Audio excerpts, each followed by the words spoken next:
your testimony. I read your testimony. I have great respect for you.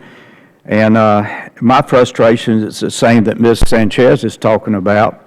You know, there's an article, you have pretty much verified this in a way. It says U.S. was supposed to leave Afghanistan in 2017. Now it might take decades. That could be 20, 30, 40 years. I have heard people in the same position that you have and you will soon be leaving, who I have great respect for, to continue to talk about for the 14 years of training the Afghan security forces. And we are making progress. But we've been making progress for 14 years. And now we're talking about more years to train the Afghan security forces. The American people are just, they're not upset with the Afghans, they're upset with Congress. I mean, we're spending all this money over there.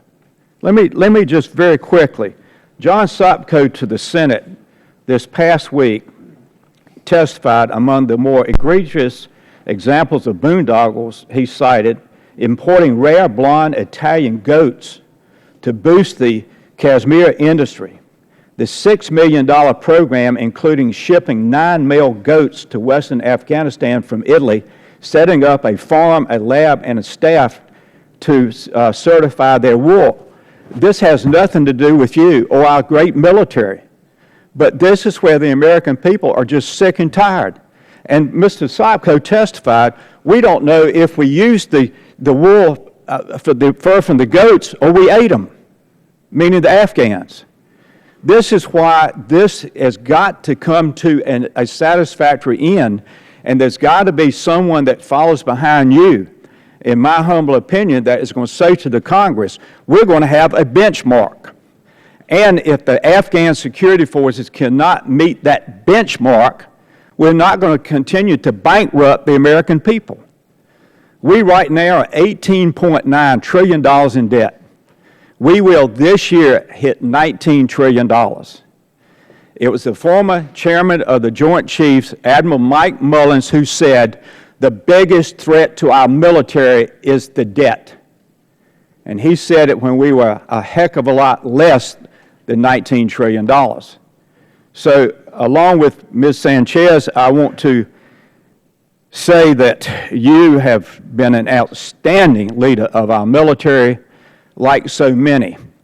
But when you really come down to it, the responsibility, we take your advice and supposed to make the best decisions that we can.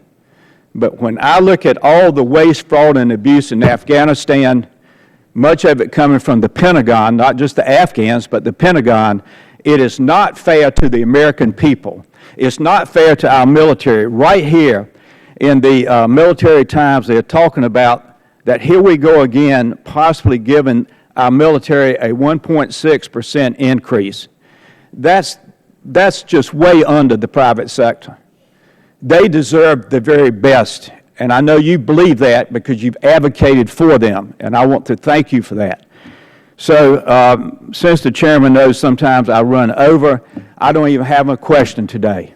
I just want to make my point for the citizens of the 3rd District of North Carolina who pay their taxes, love the military in eastern North Carolina, the home of Camp Lejeune Marine Base, as you know. But they know that our policy in Afghanistan, there is no end point to it. It's just going to go on for the next 20 or 30 years. So with that, Mr. Chairman, to make you happy, I'll yield back the balance of my time. Will the gentleman yield? Will the gentleman yield? Gentleman yields back. Ms. Davis. Thank you very much. Thank you, Mr. Chairman.